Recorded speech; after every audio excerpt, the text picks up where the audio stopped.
नमस्कार दोस्तों, Rajneesh Tomar sir for UPSC tracker, Bharat academy और विश्वास एजुकेशन प्राइवेट लिमिटेड, इन तीनों प्लेटफॉर्म पर आपका हार्दिक स्वागत है।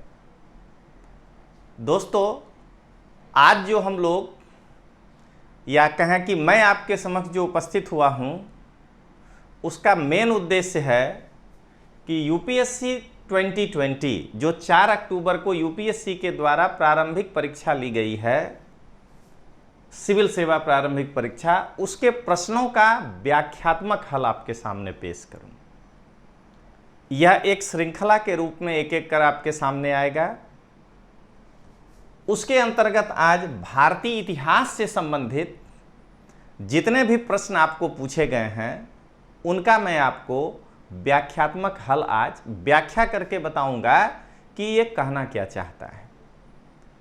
उसके बाद मैं आंसर दूंगा। तो दोस्तों, आपका ज़्यादा समय नहीं लेते हुए हम शुरुआत करते हैं आज की इस श्रृंखला की पहली कड़ी, जिसमें 4 अक्टूबर को यूपीएससी के द्वारा पूछे गए प्रश्नों का व्याख्यात्मक हल का एक सीरीज प्रस्तुत कर रहे हैं आपको। इसके अंतर्गत भारतीय इतिहास के प्रश्नों को मैं आपके सामने पेश कर रहा हूं। लेकिन दोस्तों, उसके पहले हम 2021 के लिए तैयारी कैसे करें, उसके लिए आपको सुविधा हो, हमने 2020 के पेपर का एनालिसिस किया है कि किस पोर्शन से कितने क्वेश्चन आए हैं। अब हो सकता है कि जिसको मैं ज्योग्राफी में गिनूं, कोई लोग एग्रीकल्चर में गिन सकते हैं, जो इकोनॉमिक्स में गिना जाए, कुछ लोग भूगोल में गिनते हैं, तो 2-4 प्रश्न इधर उधर हो सकता है। बाकी उनका भी एनालिसिस सही होगा, मेरा भी एनालिसिस सही माना जाएगा। तो मेरे विचार से किस पार्ट से कितने क्वेश्चन आए हैं, उस पर मैं आपको पहले एक प्रकाश डाल दूं। तो दोस्तों, भारत के इतिहास से 19 प्रश्न पूछे गए हैं और फिर मैं आपको बताऊंगा कि मेरे हिसाब से एक्सपेक्टेड मेरिट कहां रहना चाहिए।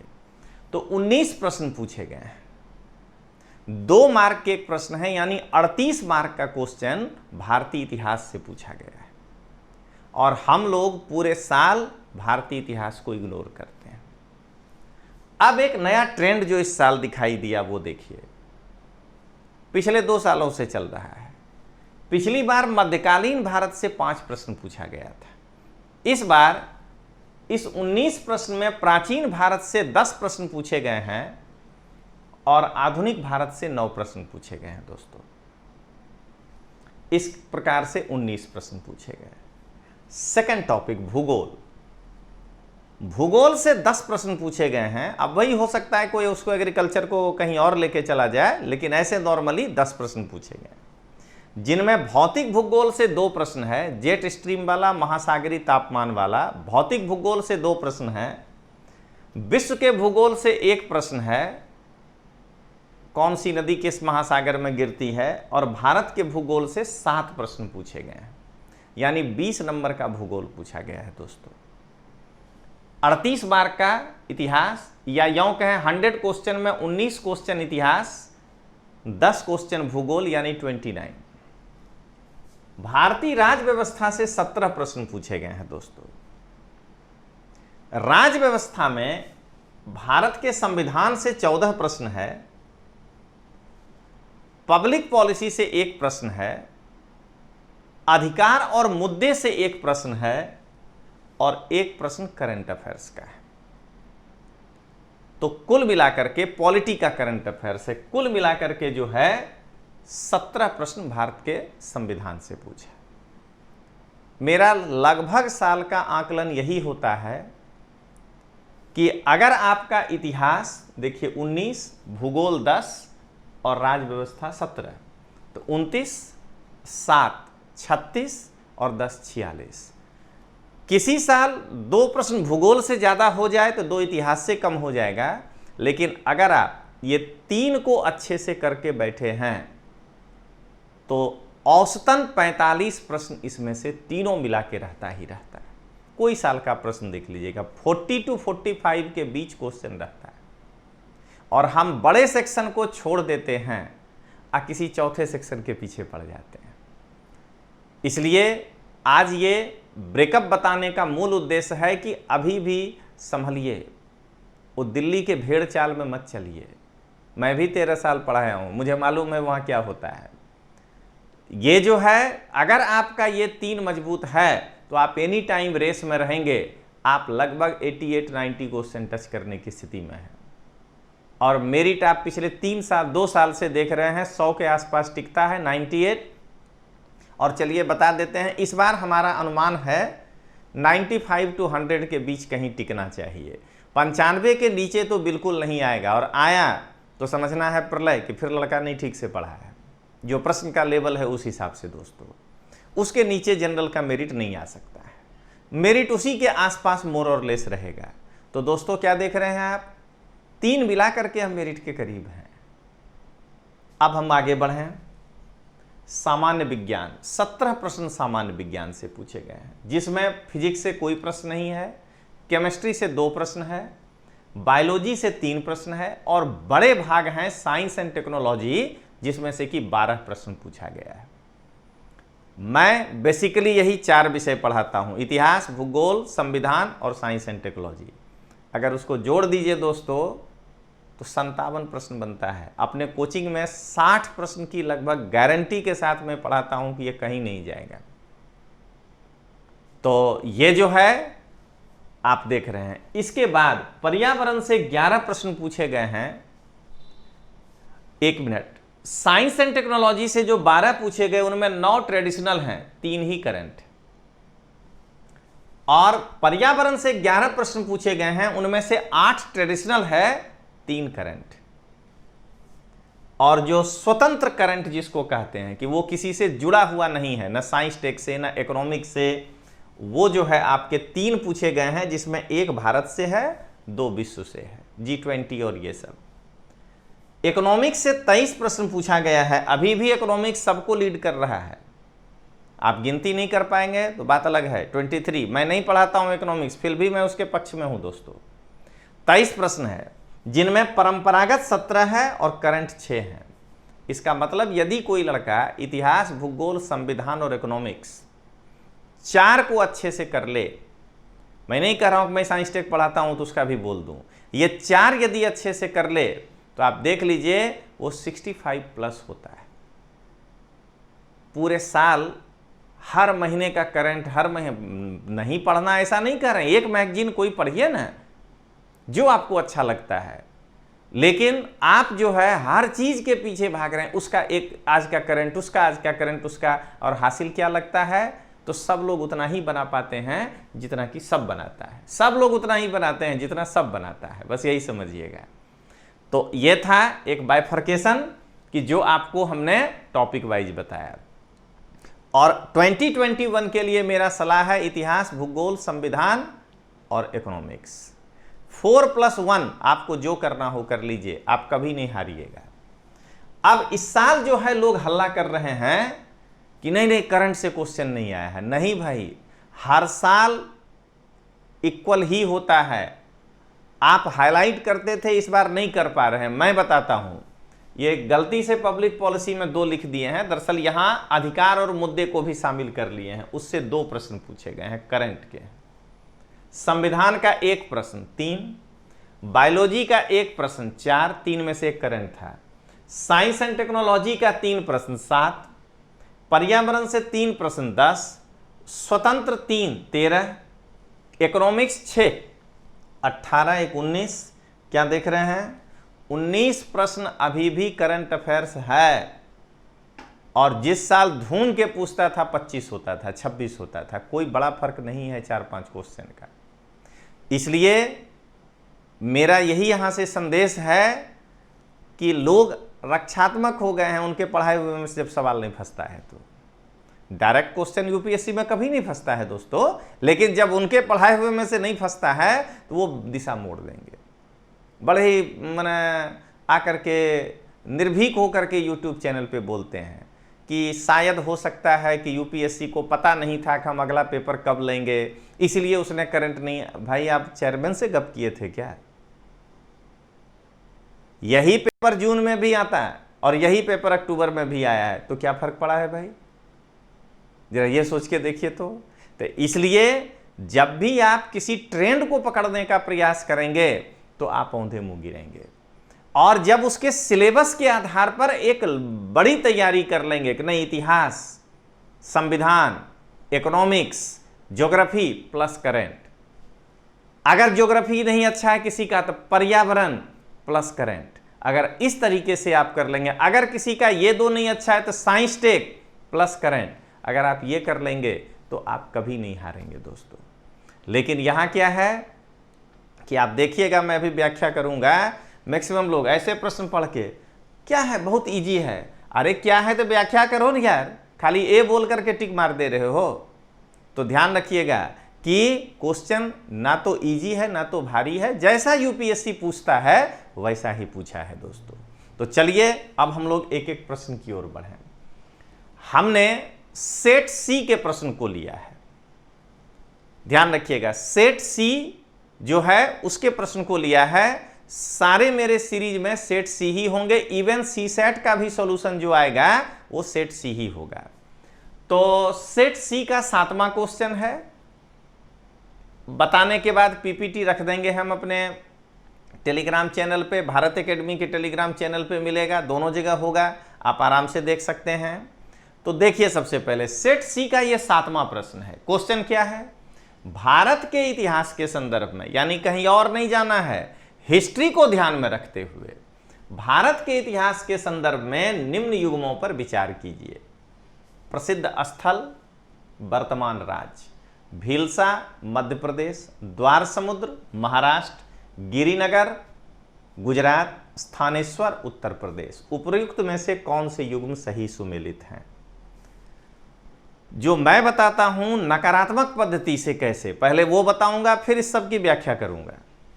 तो नकारात्मक पद्धति से एक गुजरात का लड़का कैसे इसको टिक मारेगा, फिर मैं बताऊंगा बिहार यूपी का लड़का कैसे पहुंच सकता है, अब फिर बताऊंगा दक्षिण भारत का लड़का। तीनों के लिए गुजरात के लड़के को मालूम है कि गिरिनगर गुजरात में है, यानी कि बी और डी आंसर नहीं होगा। देख रहे हैं ना, ये जो है बी और डी आंसर नहीं होगा, क्योंकि गिरिनगर गुजरात में है और ये ऑप्शन यही है। जरा देखते जाइएगा, गुजरात का लड़का एक तो पकड़ा, दूसरा हर्षवर्धन का जो जन्म है वो थानेश्वर में हुआ है, ये तो कहीं के तैयारी करने वाले लड़के को मालूम होगा, और वो अंबाला में पड़ता है। यानी 4 गलत है, देख लीजिए 4 गलत है, 3 सही है।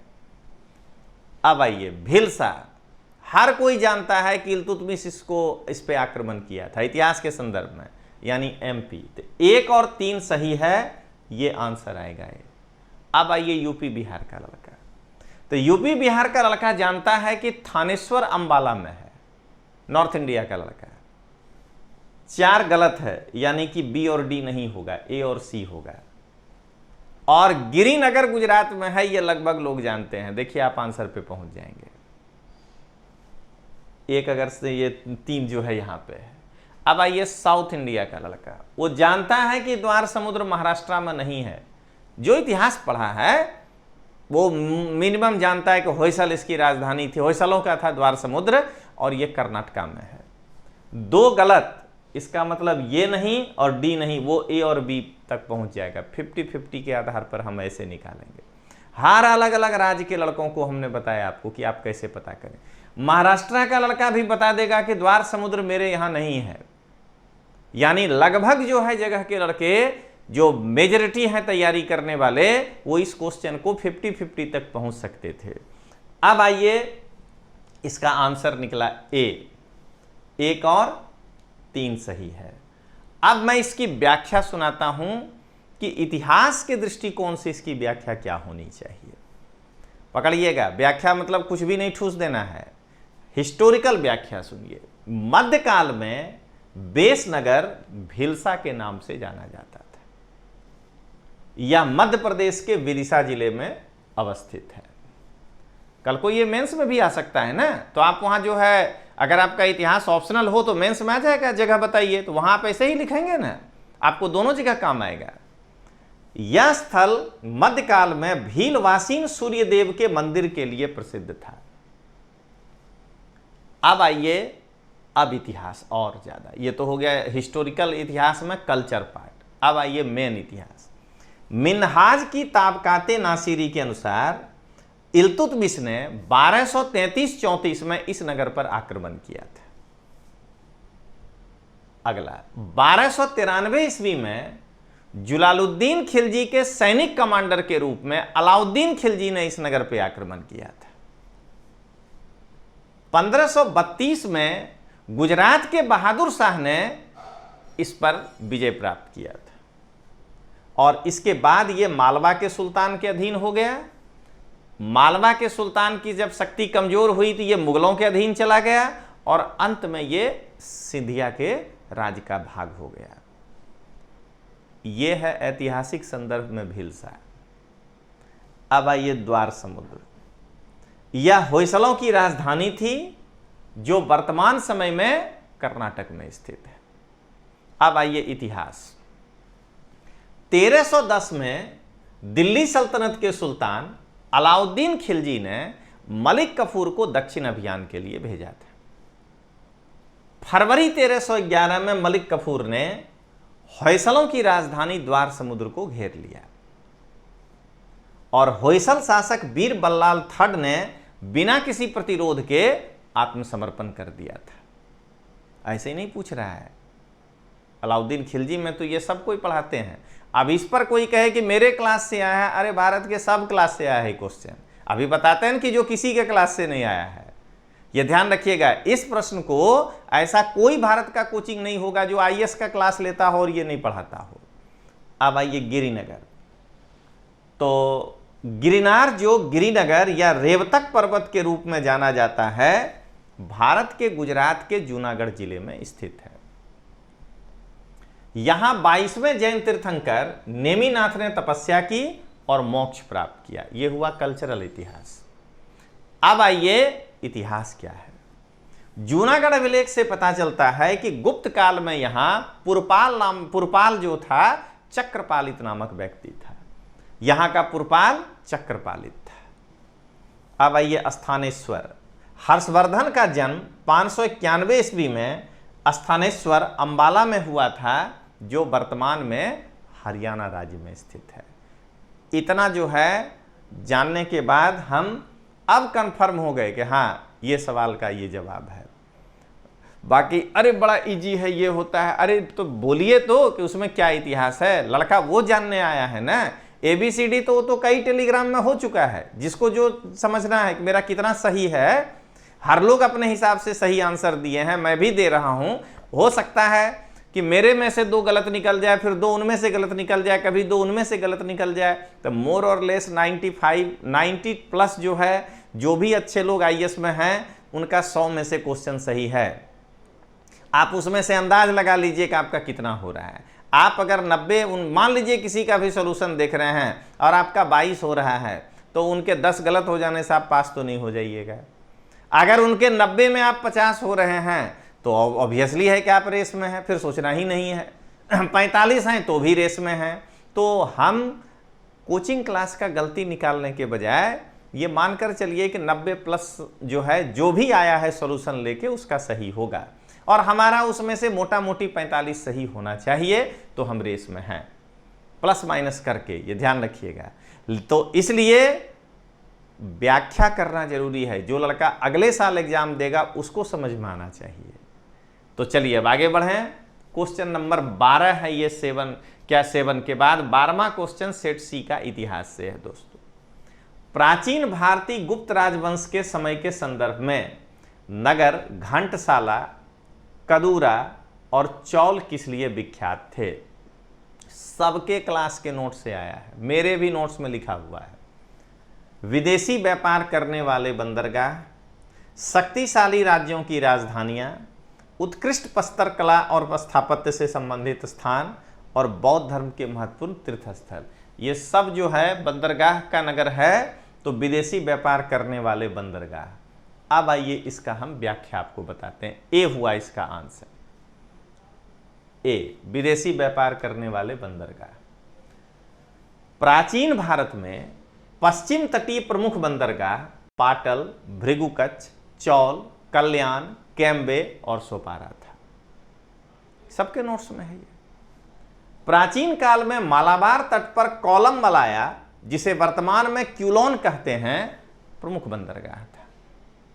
सबके नोट्स में है, मेरे भी में है, जो बड़े बड़े नाम लेके पढ़ा रहे हैं उनके भी नोट्स में है, बंगलौर में भी कोई पढ़ा रहा होगा उसके भी नोट्स में। कोई बहुत बड़ी बात नहीं है दोस्तों, मैं बताता हूं ना कि ये प्रश्न है कि नहीं, तब समझना है कोई विशिष्ट है। ये तो सबके नोट्स में है। प्राचीन भारत में पूर्व तटीय बंदरगाह ताम्रलिप्ति, घंटसाला और कदूरा था। सबके पास है ये इंफॉर्मेशन। और तमिलहम क्षेत्र में मुजरिसी, जिसे क्रांगनोर कहते हैं, प्रमुख बंदरगाह था। यह हुआ आपका सबके बारे में। अब आइए क्वेश्चन नंबर 21, भारतीय इतिहास का क्वेश्चन नंबर 21, सेट सी।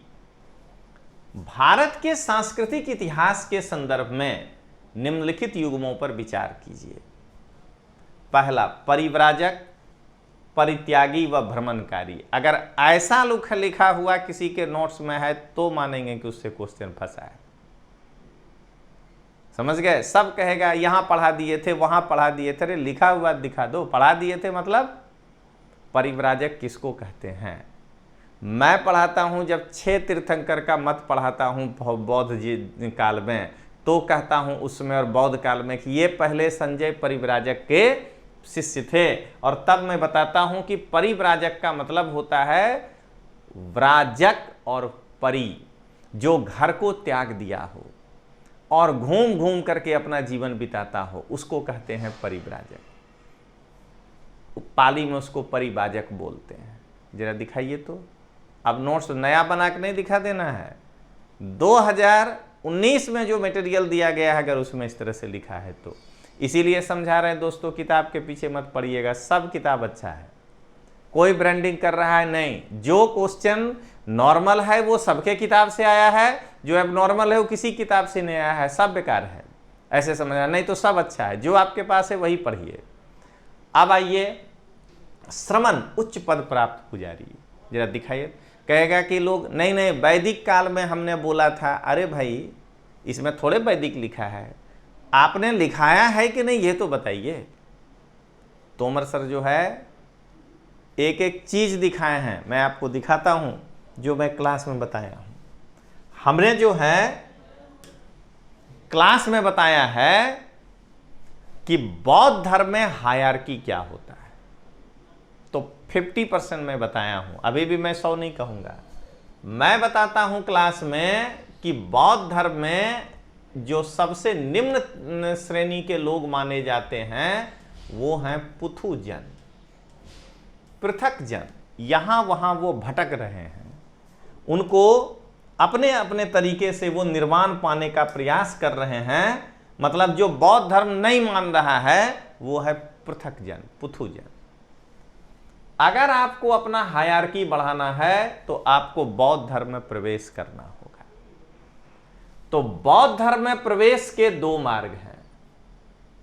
या तो आप गृहस्थ जीवन में बौद्ध धर्म अपनाइएगा, या आप भिक्षु जीवन स्वीकार करिएगा। गृहस्थ जीवन में जो बौद्ध धर्म अपनाता है वो कहलाता है उपासक या उपासिका। तो इनका एक हायरार्की ऊपर हो गया, लेकिन इनको निर्वाण नहीं मिलेगा क्योंकि ये भिक्षु जीवन नहीं स्वीकार किया। जो मैं पढ़ाता हूं क्लास में वो मैं दिखा रहा हूं आपको। ऐसा नहीं मौखिक वाला गप तो बहुत लोग करता है। अब आप अगर भिक्षु जीवन स्वीकार करेंगे तो जैसे ही आप बौद्ध धर्म में प्रवेश करना चाहेंगे तो आपको एक सेरेमनी से गुजरना होगा, उसको कहते हैं प्रवज्या। दाढ़ी मोछ बाल मुड़वा करके कान पकड़ के मुर्गे की तरह बैठ जाना है और 3 बार कहना है बुद्धं शरणं गच्छामि, धम्मं शरणं गच्छामि, संघं शरणं गच्छामि। लेकिन जब आप ये प्रवेश कर गए तो आपको तुरंत भिक्षु कैसे बना देंगे? अभी तो आपको कुछ आता ही नहीं है। तो आप अभी बौद्ध धर्म के नियम सिद्धांतों को सीखेंगे। इसी अवस्था को जो पुरुष है उसको कहते हैं श्रमण, पाली में कहते हैं समन, और महिला जो है उसको कहते हैं श्रामनेरी, सामनेरी। तो ये उच्च पद कैसे हो गया? तभी एंट्री लिया है, नियम कानून सीख रहा है। अब जब ये नियम कानून सीख लेंगे और तब इनको एक शिरोमणि से गुजरना, वो भी बहुत डिटेल्स बताते हैं, उसको कहते हैं उपसंपदा। और जब आप उपसंपदा से गुजरते हैं तब आप कहलाते हैं भिक्षु या भिक्षुनी। ध्यान रखिएगा, इस लॉकडाउन ने एक ही सबसे बड़ा पॉजिटिव काम किया है। सबसे बड़ा पॉजिटिव काम यही किया है कि ये जो हिपोक्रेसी क्रिएट किया था ना कुछ आदमी कि हम ही इतिहास जानते हैं या हम ही संविधान जानते हैं, एक छोटा सा आदमी अहमदाबाद से भी चुनौती देने की स्थिति में है, गुजरात से चुनौती दे रहा है कि मैं जो ये व्याख्या किया, आप भले जो है, मैं तो तकनीकी कारण से थोड़ा लेट हो गया कि मेरा शूटिंग भावनगर में होता है, मैं अहमदाबाद में था, मेरे परिवार में एक लोग को कोरोना हो गया है, तो उस कारण से थोड़ा परिवार में फैमिली दूर, मतलब मेरे यहाँ नहीं गांव में, तो थोड़ा मानसिक रूप से अस्थिर थे, उनसे बातचीत में हमें थोड़ा समय लग गया, वरना ये तो फर्स्ट डे ही दे करके हम बता देते। खाली ये होता है, मतलब ये सबसे बड़ा है कि आज लड़कों को सबसे पहला चीज, अभी भी लड़कों के पास जगने का समय है कि दिल्ली में ही सब कुछ है, ऐसा नहीं है दोस्तों। पूरे भारत में अच्छे अच्छे टीचर पड़े हुए हैं, आपको खोजने आना चाहिए। और इसीलिए हम मानते हैं कि ये लॉकडाउन या कोरोना का ये पॉजिटिव इफेक्ट है यूपीएससी कॉम्पिटिटिव फील्ड में। हर लोगों को बाहर आना पड़ा, अकेला मैं नहीं कह रहा हूं, और हर लोग अपनी क्षमता के हिसाब से लड़के के सामने आए। और अब लड़का को किसी को भी जज करना है तो यूट्यूब में वो आदमी है, आप उसको देख के जज कर सकते हैं कि उसके पास क्या नॉलेज। ये झूठे 370 में कश्मीर पढ़ाया सवाल में नहीं आया। अरे 370 में क्या हुआ उस टेक्निकल बात को बताना था ना, कहां कहां लेके चला गया आदमी 3 घंटा पढ़ाने। केशवानंद क्या आया जरा सोच के देखिएगा, डायरेक्ट क्वेश्चन है, पॉलिटी में हम आपको आएंगे व्याख्या लेकर के देखिएगा, तो लॉ से रिलेटेड क्वेश्चन है, लीगल क्वेश्चन है कि प्रस्तावना भाग है कि नहीं। केशवानंद भारती केस से निकला, क्या क्या अपने जान गए कि इंदिरा गांधी थी तो वो थे तो फलाने। अरे भाई वो क्यों दिमाग के लड़के का खराब कर रहे हो? संविधान पढ़ाओ, जो संविधान में कहता है, जो तेज चैनल का स्लोगन है, सीधी बात लो बकवास। तो यही प्रॉब्लम है दोस्तों। तो चलिए अब देखिए आगे, तो भिक्षु और भिक्षुनी, एक भिक्षु और भिक्षुनी क्रमशः 227 और 311 नियमों का पालन करेंगे। इससे वो शारीरिक रूप से तो शुद्ध हो गए, लेकिन मन के अंदर 12 चीज है जो हमसे गलत काम करवा सकता है। आश्रव कहते हैं, 2-4 बता देते हैं, पाली थोड़े पढ़ा रहे हैं सब बताएं। क्रोध, अहंकार, ईर्ष्या, द्वेष, आलस्य, शंका, मन का भटकाव, ऐसे टोटल 12 चीज हैं जो कि हमको इस मार्ग से भटकाता है। उसके लिए अब आपको मेडिटेशन करना होगा। और जब आप मेडिटेशन करने बैठेंगे तो पहली बार में इनमें से जो सबसे 4 आसान है, क्रोध, लोभ, मोह और द्वेष, ये आपके मन से निकलेगा। जैसे ही आपके मन से ये निकला, अब आपका स्टेटस हो जाएगा सोतापत्ति, स्ट्रीम विनर। अब आपको निर्वाण दिखाई देगा लेकिन निर्वाण मिलेगा नहीं। अगला 4 जब आप फिर तोड़ देंगे, 8 हो गया, तो आप कहलाएंगे सकदागामी। अब आपका इस संसार में 7 बार जन्म होगा और आप ये संसार छोड़ देंगे। और अंतिम 4 इतना जल्दी खत्म नहीं होगा, कमजोर होगा। अगर केवल कमजोर होके रह गया तो आप कहलाएंगे अनागामी, अब आप इस संसार में नहीं आएंगे। और जब 12 का 12 आप जो मन के अंदर मैल है अगर उसको निकाल देंगे तो आप कहलाएंगे अरहत। तो उच्च पद प्राप्त जो है ना पुजारी, वो अरहत कहलाता है। और हिंदू धर्म में भी श्रमण वही है जो नया नया मठ में प्रवेश लिया है और अभी नियमों को सीख रहा है। अब सुनिएगा, अरहत से ऊपर होता है बुद्ध और बुद्ध से ऊपर होता है सम्मा संबुद्ध। तो अरहत और बुद्ध में क्या अंतर है पहले ये जाने, तब बुद्ध और सम्मा संबुद्ध में। जब किसी गुरु के बताए गए मार्ग पे चल करके आप ज्ञान पाइएगा तो आप कहलाइएगा अरहत बौद्ध धर्म के हिसाब से। और जब स्वयं चल करके मार्ग प्राप्त करिएगा, स्वयं ज्ञान खोजिएगा, तो आप कहलाइएगा बुद्ध। इसीलिए भगवान महावीर को अरहत कहते हैं, क्योंकि वो अपने जो उनके पहले के 23 तीर्थंकर थे उनके बताए गए मार्ग पर चल करके उनको ज्ञान मिला था। ज्ञान खुद पाए थे बट मार्ग वो था। और भगवान बुद्ध स्वयं एक नया मार्ग निकाले थे, इसीलिए ये कहलाए बुद्ध। अरहत और बुद्ध में ये अंतर है। अब बुद्ध और सम्मा संबुद्ध में क्या अंतर है, तो जब ज्ञान प्राप्त करके आप बिना किसी को उपदेश दिए हुए ये संसार छोड़ के चले जाएंगे तो आप कहलाएंगे बुद्ध। और जब आप लोगों को उपदेश देने लगेंगे तो कहलाएंगे सम्मा संबुद्ध। तो भगवान बुद्ध ज्ञान प्राप्ति के 7 दिनों तक किसी को उपदेश नहीं दिए हैं। इस उलझन में है। महाभाग जो पढ़ेगा वो न बता पाएगा कि हम किसको उपदेश दें। इसलिए वो 7 सप्ताह तक बुद्ध कहलाए और उसके बाद जमकर उपदेश दिए, इसलिए वो कहलाए सम्मा संबुद्ध। तो दोस्तों अब जरा इसके बाद बताइए कि श्रमण उच्च पद प्राप्त पुजारी हो ही नहीं सकता है। तो प्रोफेशनल अंग्रेजी होता है जो प्रवेश लिया है। तोमर सर पूरे क्लास में हर साल इतिहास में ये पढ़ाते हैं और इसीलिए वो केवल कह सकते हैं कि मैंने क्लास में पढ़ाया है। और भी लोग पढ़ाए होंगे बट जो सॉल्यूशन अभी तक दिए हैं ना, उनका बॉडी एक्सर तो बता रहा है कि वो इधर उधर है, हिला दिए हैं इधर उधर। अब आइए, उपासक आ गया ना हमारे बताने से, वो भी बौद्ध धर्म का साधारण अनुगामी। तो 3 सही है और 1 सही है, तो इसका आंसर होगा बी। और इसीलिए हमने जानकर इसमें कोई व्याख्या नहीं रखा है, क्योंकि यह व्याख्या मैंने सोचा कि आपको बोर्ड बदल के बताऊंगा कि देखिए ये है इस प्रश्न का उत्तर। इसमें बुद्धिज्म भी छिपा है, हिंदू धर्म भी छिपा है, प्योर कल्चर का सवाल है। आगे बढ़े आप दोस्तों।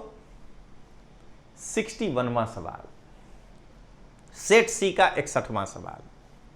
भारत के सांस्कृतिक इतिहास के संदर्भ में पारमिता शब्द का सही विवरण निम्न में से क्या है? वेरी सिंपल आंसर होगा सी। अरे भाई पारमिता बताओगे कि क्या होता है तब कि खाली वेरी सिंपल? हमने आपको बताया था। अरे बता 10 साल से रहे हो यार, लड़का काहे नहीं बना पा रहा है? ये हमेशा ध्यान दीजिएगा, मैं यही बोल रहा हूं। और इसीलिए मैं कहता हूं कि आप एक किताब कोई अच्छा पढ़िए। ऑन कैमरा बोल रहा हूं कि केसी श्रीवास्तव भी पढ़ के देख लीजिए प्राचीन भारत का इतिहास। फालतू कोई किताब पढ़ने की जरूरत नहीं है। एनसीईआरटी और केसी श्रीवास्तव मोर देन एनफ है, कोई जरूरत ही नहीं है दूसरा चीज देखने का। हर एक में मैं आपको बुक बताऊंगा दोस्तों, ऑथेंटिक ही बताऊंगा, गाइड कभी नहीं। और आप जितना गाइड में उलझेंगे उतना यूपीएससी के सवाल से दूर जाएंगे। जरा कोई क्लेम कर दे कि वो बौद्ध धर्म में पारमिता लिखा हो तो मैं मान जाऊंगा। अकेला रजनीश तोमर क्लास में पढ़ाता है बस, क्योंकि उसका बुद्धिज्म है। ये भी एक बात है, मैं पाली पढ़ाया हूं भाई, 13 साल पढ़ाया हूं, इसलिए मैं पढ़ा सकता हूं। तो इसीलिए मैं कह रहा हूं कि अगर कोई भी टीचर, क्या कहते हैं, भारत में कोई भी टीचर हो, अगर वो लिटरेचर पढ़ाता हो और वो अगर जीएस पढ़ाने का हिम्मत रखता हो तो रजनीश तोमर क्यों नहीं पढ़ा सकता है?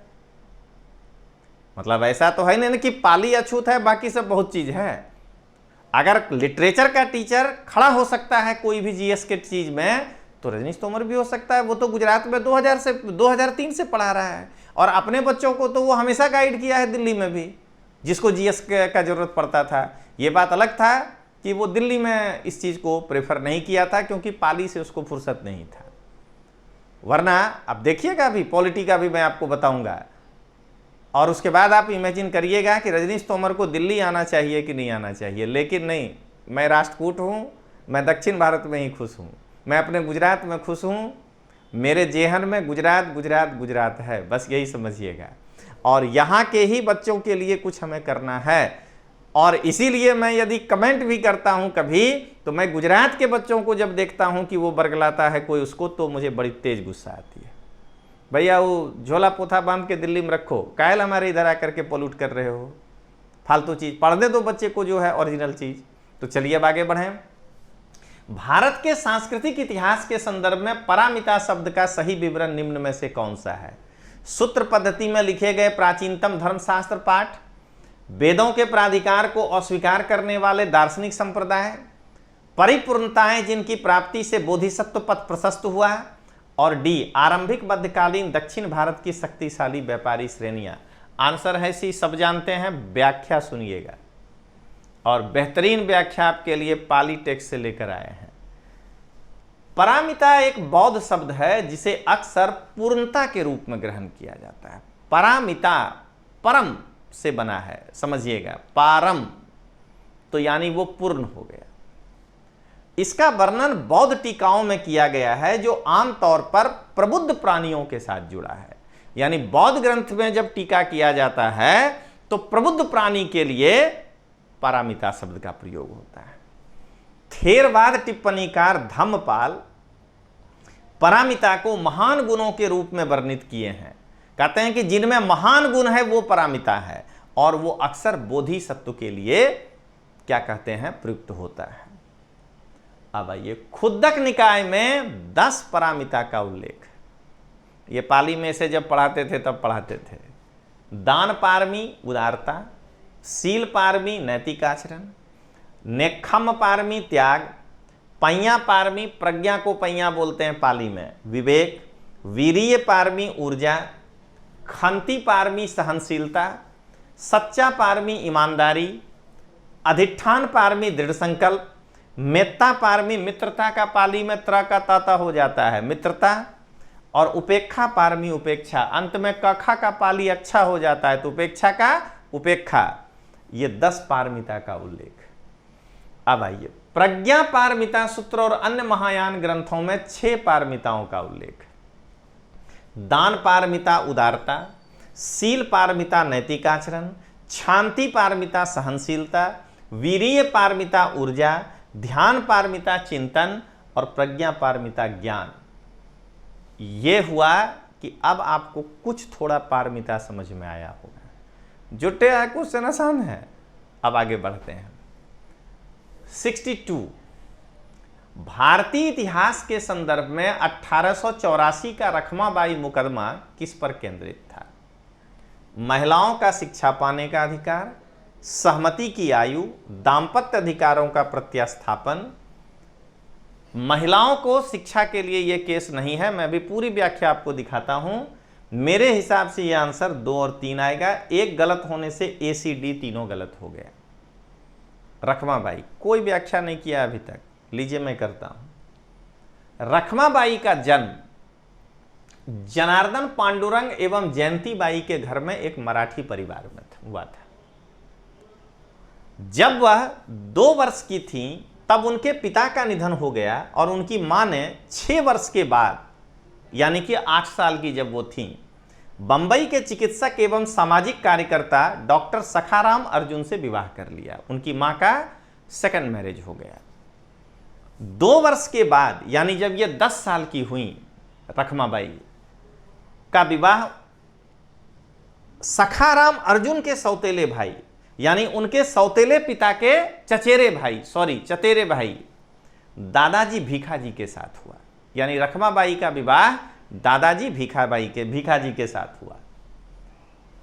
विवाह के 6 माह बाद, यानी जब वो 10.5 साल की हुई, भीखाजी ने गर्भाधान संस्कार की अनुमति मांगी। सखाराम से कहे 16 संस्कार में कि अब हम गर्भाधान संस्कार करते हैं जिससे कि हमें पुत्र की प्राप्ति हो।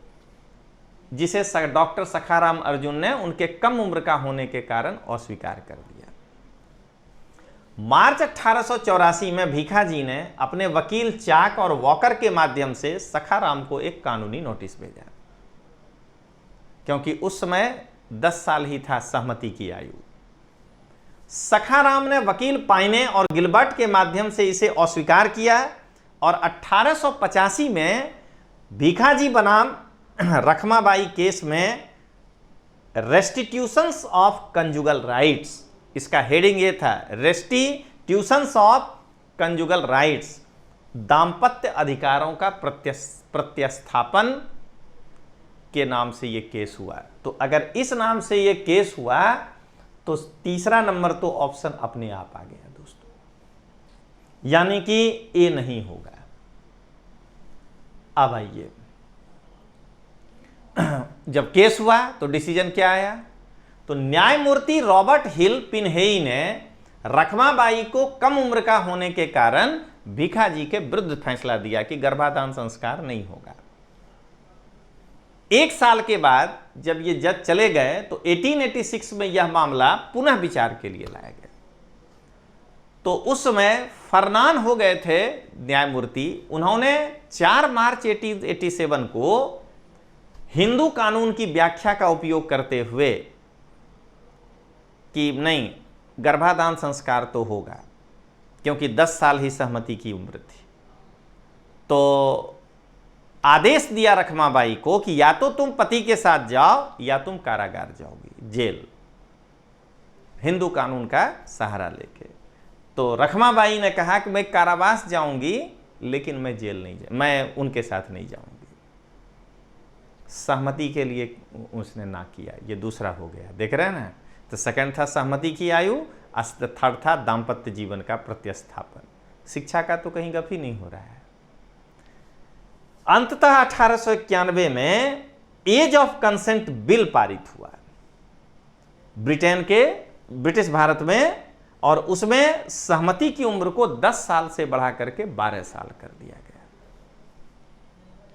उसके बाद का कहानी फिर वही हो जाएगा जो लोग 370 में खींच लेते हैं, लंबा नहीं खींचना है। तो क्लियर हो गया कि रखमाबाई के लिए जब सखाराम अर्जुन उनके पिता, सौतेले पिता, केस करने गए थे तो केस का नाम था दाम्पत्य जीवन का प्रतिस्थापन। और जब वो दाम्पत्य जीवन के प्रतिस्थापन में हार गया भीखाजी, इसका पति, तो वो दोबारा जब केस किया तो हिंदू कानून में क्या आया, क्या कहते हैं, सहमति की आयु।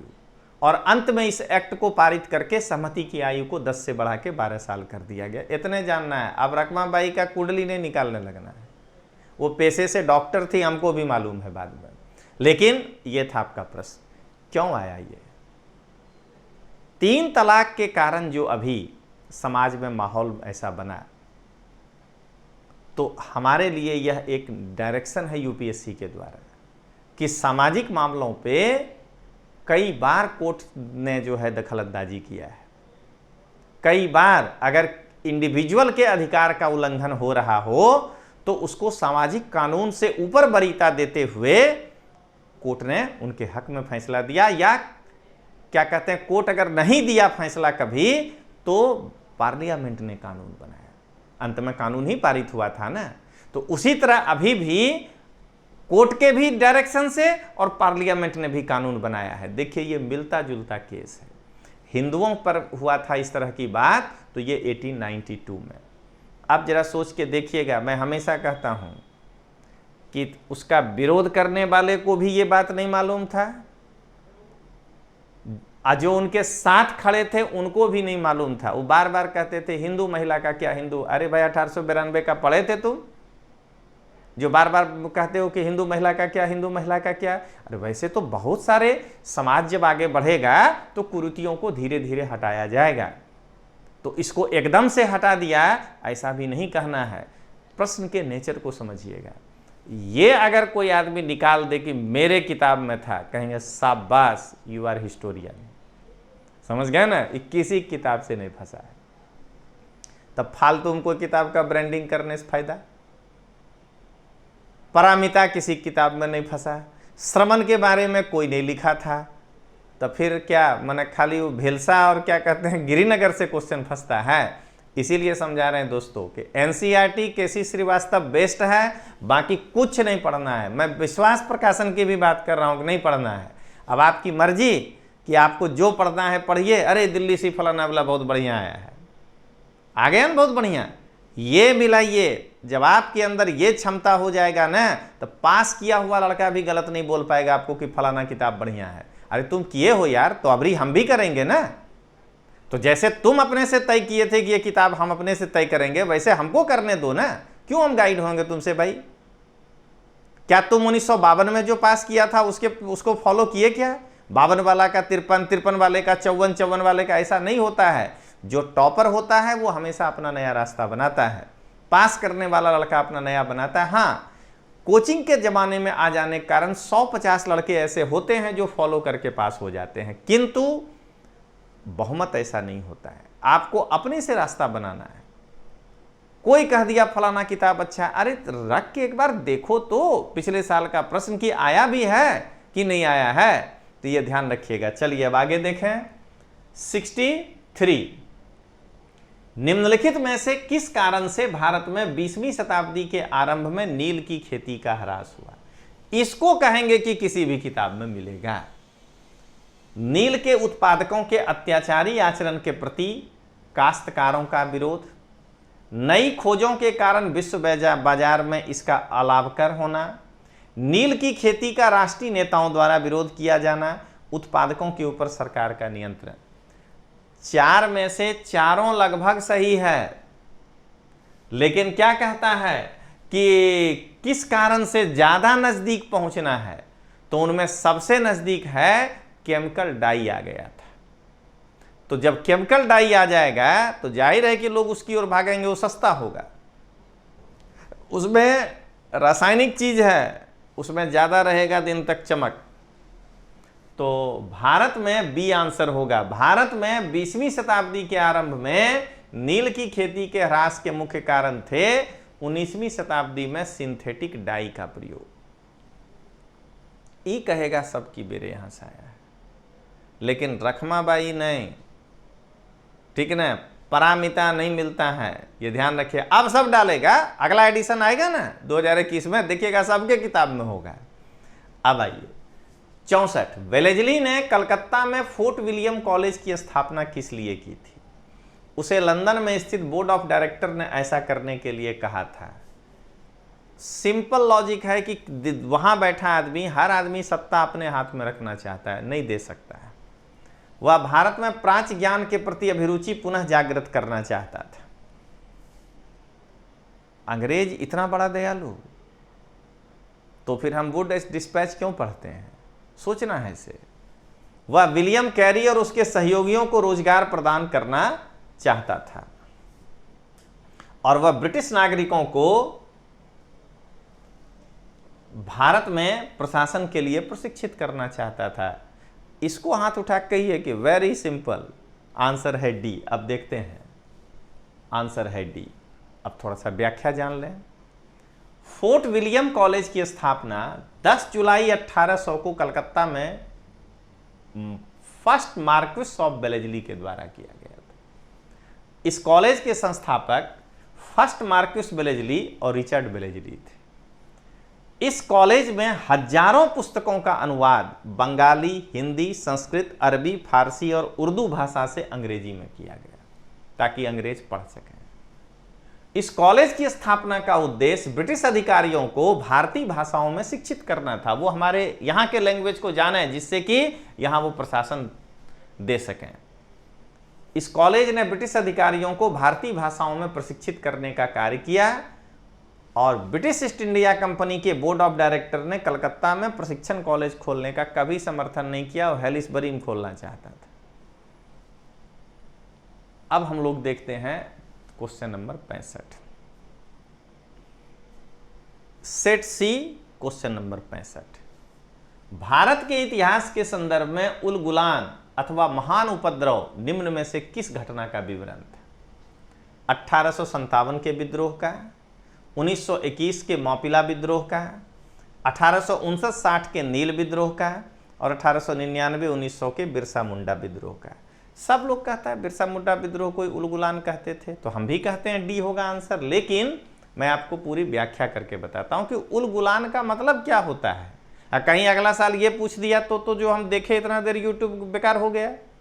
तो व्याख्या सुनिए। उलगुलान का शाब्दिक अर्थ होता है ग्रेट टुमुल्ट, बृहद हलचल, गुजराती भाषा में हलन चलन। इस विद्रोह का नेतृत्व 1899 से 1900 में बिरसा मुंडा ने किया था।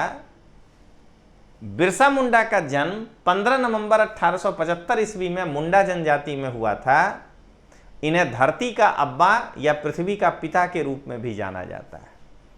इनका एक नारा था, अबुआ राज सेटर जान, महारानी राज टुंडू जान। अबुआ राज सेटर जान, महारानी राज टुंडूर जान। हिंदी है, रानी का राज समाप्त हो जाए और हमारा राज स्थापित हो जाए। और 9 जून 1900 को इनकी मृत्यु हो गई। तो उलगुलान का मतलब समझाना हमारा मेन था उद्देश्य दोस्तों। अब आगे बढ़ने के पहले Rajneesh Tomar sir for UPSC tracker इसी के लिए खड़ा है कि दिल्ली के उस मोह माया जाल को तोड़ना है। एकदम खुलकर बता रहे हैं दोस्तों, बेवजह हिंदी माध्यम के लड़के को परेशान कर रहा है। आप अगर प्रीलिम्स में ही संख्या में कम हो जाएंगे, आप देख लीजिए मिला करके 65वां क्या कहते हैं यूपीएससी एनुअल रिपोर्ट, 66वां यूपीएससी एनुअल रिपोर्ट, 14,000 में जब हिंदी माध्यम का लड़का मुश्किल से 2,000 पीटी पास करेगा और 8,000 इंग्लिश मीडियम का लड़का पीटी पास करेगा, तो अब आगे तो उसी रेशियो में सवाल आएगा ना। हाँ, इस बात के लिए भी पीछे नहीं हटना है कि हिंदी माध्यम के लड़कों को जो अनुवाद की समस्या है उसके लिए हम लोग यूपीएससी के साथ जो तरह का पत्र व्यवहार करना है वो करेंगे, उससे पीछे नहीं हटेंगे। और ये भी नहीं कहेंगे कि यूपीएससी में हिंदी माध्यम का लड़का कमजोर हो, बिल्कुल नहीं होता है। अनुवाद की समस्या है, लेकिन उस कमजोर नहीं है लड़का, लेकिन उसको गलत डायरेक्शन में डाल के हिंदी मीडियम का कोचिंग उसको कमजोर कर देता है। आप जरा सोच के देखिए कि सवाल का क्या है लेवल, और हम कह रहे हैं 95 मेरिट जाएगा, 100 जाएगा। अरे तो अंग्रेजी वाला कौन तीर मार लिया भाई? ये कहाँ एक सब अंग्रेजी वाला 130 मारेगा और हिंदी वाला 100 मारेगा? 100 में जो मीडियम का होगा सब ना आएगा। तो फिर हम 100 तक क्यों नहीं पहुंच पा रहे हैं? जब सवाल इजी ही था ऐसे हाथ हिला के, तो हम 100 क्यों नहीं पहुंच पा रहे हैं? उसका कारण है कि आपको इतिहास, भूगोल, संविधान और इकोनॉमिक्स से दूर कर दिया गया है, और एक मात्र करंट। क्यों? क्योंकि आपको भी नहीं मालूम है, पढ़ाने वाला भी नहीं मालूम है, जो मन में आएगा पढ़ा देगा। जरा ये ध्यान रखिएगा। इसीलिए पहले इन चीजों को मजबूत करिए। मैं शुरू से कह रहा हूं कि ये 4 मजबूत अगर आपका हो गया तो आप लमसम 85-90 नंबर टच कर जाएंगे। प्लस पढ़िए करंट, कोई मना नहीं किया है। अपने पढ़ाई को 3 भाग में बांटिए। अरे 11-12 घंटा पढ़ने न पड़ेगा, यूपीएससी की तैयारी करिएगा तो 4 घंटा पढ़िए न करंट रोज, कौन मना किया है? 4 घंटा इतिहास भी पढ़िए, 4 घंटा इकोनॉमिक्स भी पढ़िए, फिर खत्म हो जाए। करंट अपना कंटिन्यूटी में चल रहा है। 4 घंटा पॉलिटी पढ़िए, 4 घंटा आपको अब जो अच्छा लग रहा है, ज्योग्राफी तो ज्योग्राफी पढ़िए, जिसका पर्यावरण अच्छा है पर्यावरण पढ़े, जिसको साइंस टेक में जाना है साइंस टेक पढ़े। इसको पहले मजबूत कर लीजिए, फिर आगे का चीज पढ़िए। करंट अफेयर्स 4 घंटा पूरे साल पढ़िए, कौन मना किया है? नहीं, 12 में 8 घंटा करंट पढ़वाना है, और उसी में लड़का फंसा है दोस्तों। तो Rajneesh Tomar sir for UPSC tracker पूरे 1 साल आपको इसी तरह से यूट्यूब पर आकर के बीच बीच में गाइड करते रहेगा। अपने प्रकाशन का कोई किताब नहीं बोलेगा, जबकि आप देख लीजिएगा मैंने भी बहुत सारी किताबें लिखी हैं। गुजराती में तो मैं ढगला बंद किताब लिखा हूं, समझ लीजिए कि 40 से ऊपर किताब है टोटल अगर देख लिया जाए। लेकिन मैं हमेशा कहता हूं कि गाइड है, गाइड नहीं पढ़ना है। वो आज भी मैं कहता हूं कि अगर लड़का उससे हट जाए तो मैं निकालना बंद कर दूं किताब। अरे भाई वो मेरा काम नहीं है, मेरा काम पढ़ाना है। बुक्स लिखने का काम जो यूनिवर्सिटी में बड़े बड़े प्रोफेसर बैठे हैं, जो रिसर्च कर रहे हैं, उनका काम है भाई। उनकी किताबें पढ़ी जाए, जिसको पढ़ने से हम पास करेंगे। और आज हम रसातल में इसीलिए गए कि हम मिश्रापुरी की किताब नहीं पढ़ते हैं, लाल एंड लाल की किताब नहीं पढ़ते हैं, गाइड पढ़ते हैं। हम डीडी बसु और जयंत पांडे को छोड़कर गाइड पढ़ रहे हैं। हम क्या कहते हैं, बिपिन चंद्रा को छोड़ करके गाइड पढ़ रहे हैं। इस कारण से आज मेरा ये हाल हुआ है। हिंदी माध्यम के लड़के को स्पेशल बता रहे हैं। अब आइए जरा आगे बढ़ें। प्राचीन भारत के विद्वानों साहित्यकारों के संदर्भ में निम्न कथनों पर विचार कीजिए। पाणिनि पुष्यमित्र शुंग से संबंधित है, अमर सिंह हर्षवर्धन से संबंधित है, कालिदास चंद्रगुप्त द्वितीय से संबंधित है। भाई सबसे पहली बात कि अमर सिंह चंद्रगुप्त द्वितीय के दरबार का नवरत्न था, ये दुनिया जानता है। 2 को निकाल दीजिए, देखिए आंसर हो जाएगा सी, केवल 1, केवल 3। हम भी जानते हैं ये बताना, और रोज क्लास में बताते हैं कैसे करना है। लेकिन अब आइए इसकी व्याख्या तेरा जान लें। तो पाणिनि का जन्म 4वीं शताब्दी ईसा पूर्व में पुष्कलावती में हुआ था। इन्होंने संस्कृत भाषा में अष्टाध्यायी नामक व्याकरण की रचना की, जिसमें 8 अध्याय और 4000 सूत्र हैं। इस पुस्तक से हमें मौर्यकालीन सामाजिक, आर्थिक और राजनीतिक जानकारी प्राप्त होती है। सबसे पहले हम स्रोत पहला पढ़ाते हैं, प्राचीन भारत का इतिहास, वहां यही पढ़ाते हैं। हम अपने ही कॉपी से निकाल के आपको दिए। अमर सिंह गुप्त काल में संस्कृत व्याकरण एवं कवि थे। ये चंद्रगुप्त द्वितीय के दरबार में नवरत्नों में से एक थे। इन्होंने अमरकोश नामक ग्रंथ की रचना की। कालिदास गुप्त काल में एक क्लासिकल संस्कृत लेखक थे। ये चंद्रगुप्त द्वितीय के दरबार में नवरत्नों में से एक थे। और तीसरा लाइन हम बुझे मन से बोलते हैं, हम कभी सपोर्ट नहीं करते। इन्हें भारत का शेक्सपियर कहा गया। क्या है भाई, शेक्सपियर को इंग्लैंड का कालिदास क्यों नहीं कहेंगे हम? पहले कालिदास की पहले शेक्सपियर। तो कालिदास ने जो लिखा वैसा न दिखता है उसका कृति, तो कोई बात नहीं, चलिए भारत का शेक्सपियर था। इन्होंने 7 ग्रंथों का प्रणयन किया। रघुवंशम, कुमार संभवम, ये दोनों महाकाव्य की श्रेणी में आता है। मेघदूतम, ऋतु संहार गीति काव्य की श्रेणी में आता है। मालविकाग्निमित्रम, विक्रमोर्वशी, अभिज्ञान शाकुंतलम नाटक है ये तीनों। अब आइए 71।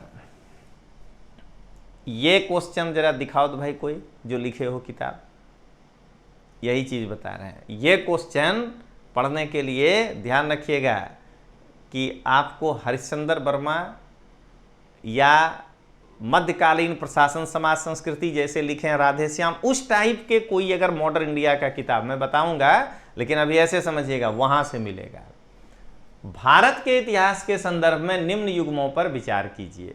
औरंग राजकोष का प्रभारी, बेनियान ईस्ट इंडिया कंपनी का भारतीय एजेंट, मिरासीदार राज्य का नामित राजस्वदाता। बस हाथ हिला कह दिए, अरे एक तो नहीं होगा, आंसर होगा 2 और 3, सो आंसर होगा बी। क्यों?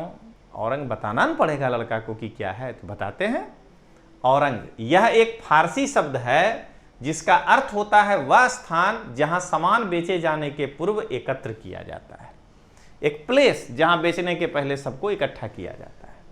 यह शब्द तैयार माल के लिए एक कार्यशाला को संदर्भित करता है। औरंग कहा राजकोष का प्रभारी, जबकि औरंग एक पोस्ट बता रहा है, ये निकला प्लेस।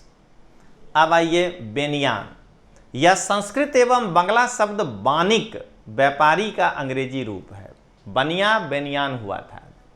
यह एंग्लो इंडियन समाज और मूल निवासी के बीच ब्रोकर, द्विभाषिया या एजेंट का काम करता था। एंग्लो इंडियन और यहां के मूल निवासी के बीच वो एजेंट का काम करता था। ये ज्यादातर उच्च जाति के हिंदू थे, विशेषकर ब्राह्मण। चूंकि यूरोपीय व्यापारी स्थानीय भाषा और रीति रिवाज से अनभिज्ञ थे, इसीलिए उनको इनकी जरूरत पड़ती थी, यानी ये ईस्ट इंडिया कंपनी के एजेंट थे। अब आइए मिरासीदार। दक्षिण भारत के तमिल क्षेत्रों में पूरे गांव की भूमि पर अधिकार रखने वाला मिरासीदार कहलाता था। पूरे गांव की भूमि पर अधिकार रखने वाला, एक तरह से महालवाड़ी पद्धति वाला में महाल। अक्सर ये ब्राह्मण या उच्च जाति के होते थे। रैयतवाड़ी बंदोबस्त के अंतर्गत सरकार ने मिरासीदार को भूमि का एकमात्र मालिक के रूप में मान्यता दिया और किराएदारों के अधिकारों को पूर्णतः खारिज कर दिया। निकाल के देखिएगा लाइन कि बढ़िया बढ़िया जो टॉपर बोला है उसका भी किताब पढ़ के देख लीजिएगा, नहीं मिलेगा। इसीलिए कहते हैं जो कहीं से नहीं आया वो कहीं से नहीं आया, जो इजी है उस सबके किताब से आया। अब आइए 72। इस बार तो मेरी लॉटरी लग गई है, खाली जो है बौद्ध धर्म ही है। भारत के धार्मिक इतिहास के संदर्भ में निम्न कथनों पर विचार कीजिए। स्थविरवादी महायान बौद्ध धर्म से संबंधित हैं। भारत का कोई भी किताब निकाल के देख लीजिए, इसमें किसी का स्पेशलाइजेशन नहीं है कि बौद्ध धर्म स्पष्ट रूप से दो भागों में विभाजित हुआ था, द्वितीय बौद्ध संगीति में स्थविरवादी और महासांघिक, और वही महासांघिक आगे चल के महायान हुआ। पहला स्टेटमेंट गलत हो गया। लोकोत्तरवादी संप्रदाय बौद्ध धर्म के महासांघिक संप्रदाय की एक शाखा थी। ई वाला लिखा हुआ कुछ ही किताब में मिलेगा, गाइड वाला में तो बिल्कुल नहीं मिलेगा, गारंटी है। और तीसरा, महासांघिकों द्वारा बुद्ध के देवत्व रोपण ने महायान बौद्ध धर्म को प्रोत्साहित किया। सही बात है, महायानों में भगवान बुद्ध को भगवान के रूप में मानते हैं, तो इसका आंसर निकला बी 2 और 3। अब व्याख्या देख लीजिए। स्थविरवादी द्वितीय बौद्ध संगीति के दौरान, स्थविरवादी के बारे में बता रहे हैं। द्वितीय बौद्ध संगीति के दौरान बौद्ध धर्म दो संप्रदायों में विभाजित हो गया, थेरवादी और महासांघिक, जो आगे चलकर महायान कहलाया। स्थविरवादी वर्ग के भिक्षु परंपरागत विनय में आस्था रखते थे। ये बौद्ध धर्म में किसी भी परिवर्तन के विरोधी थे और इनका नेतृत्व अवंती के महाकच्चायन ने किया था।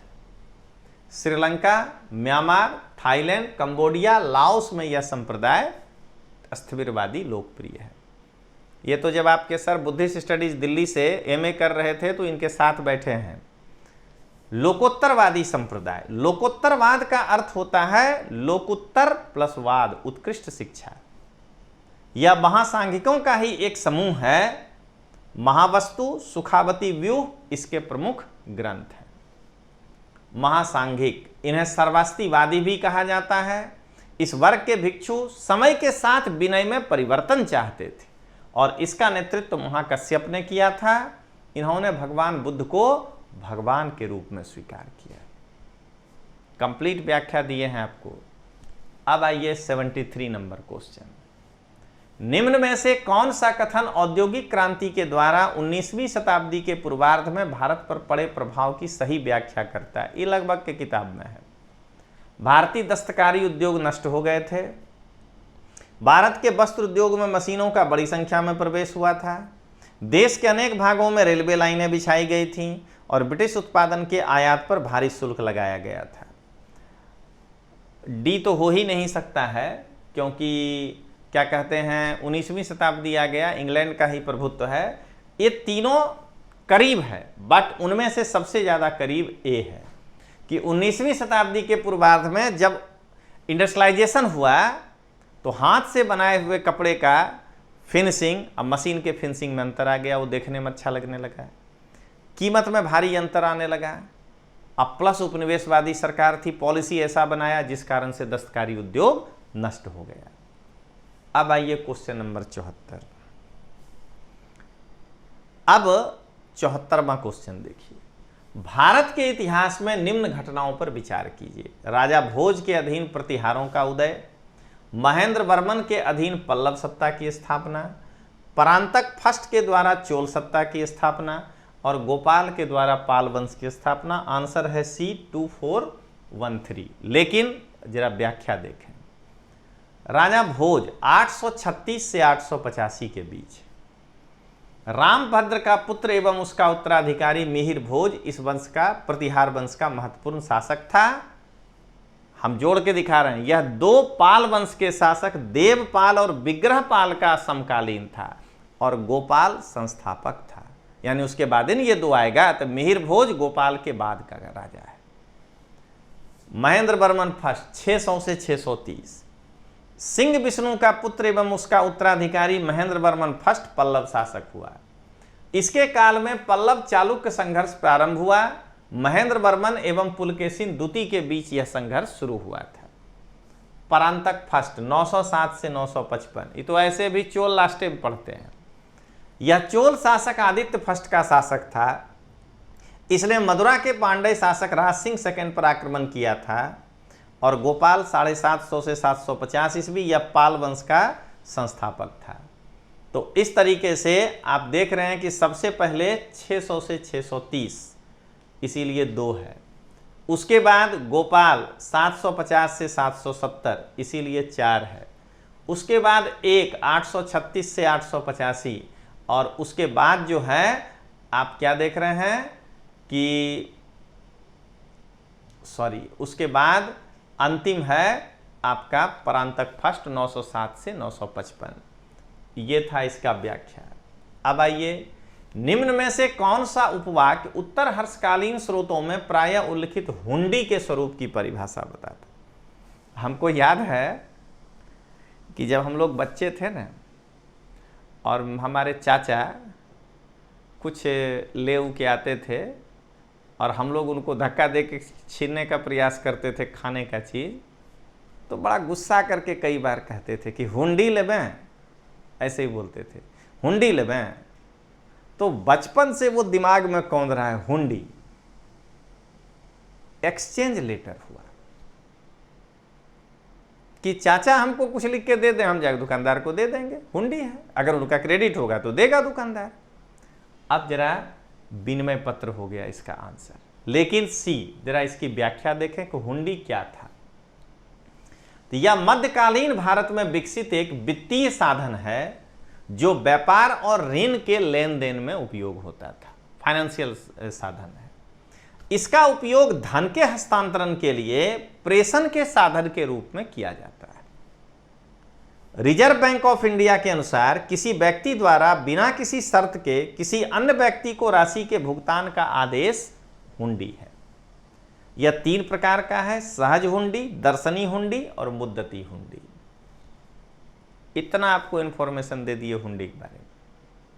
अब दोस्तों, जो गुजरात के बच्चे हैं, अगर हमसे मैं 4 विषय का क्लास लेता हूं, इतिहास, भूगोल, संविधान और साइंस एंड टेक्नोलॉजी, अगर वो ऑनलाइन क्लास करना चाहते हैं तो भारत डिजिटल क्लास के ऐप को गूगल प्ले स्टोर में जाके डाउनलोड करिएगा, और नहीं तो यहाँ फ़ोन कर सकते हैं। और उसमें IS फुल कोर्स पैकेज करके लिखा होगा। फुल कोर्स नहीं है, मेरा ही 4 सब्जेक्ट है उसमें, बाकी फैकल्टी का नहीं है। वो मैंने अपना स्पेशल रखा है कि लड़के को ये मिले। 350 घंटे का लेक्चर हमने देने का प्रॉमिस किया है। 100 घंटे इतिहास, 100 घंटे भूगोल, 100 घंटे जो है संविधान, और 50 घंटे मिनिमम, ये मिनिमम है, मैक्सिमम कुछ भी हो सकता है, साइंस टेक। दिल्ली से लोग 500 घंटा में बस बोल जाते हैं, सब मिला करके 350 घंटा अकेले दे रहे हैं दोस्तों। उसमें लगभग 100 घंटे का वीडियो शूट हो चुका है, जो आप वहां जाकर देख सकते हैं। 2 महीने के अंदर पूरा वीडियो आ जाएगा। 15,997 टोटल का चार्ज है। दिल्ली वालों की तुलना में बहुत सस्ता है, पानी के भाव में।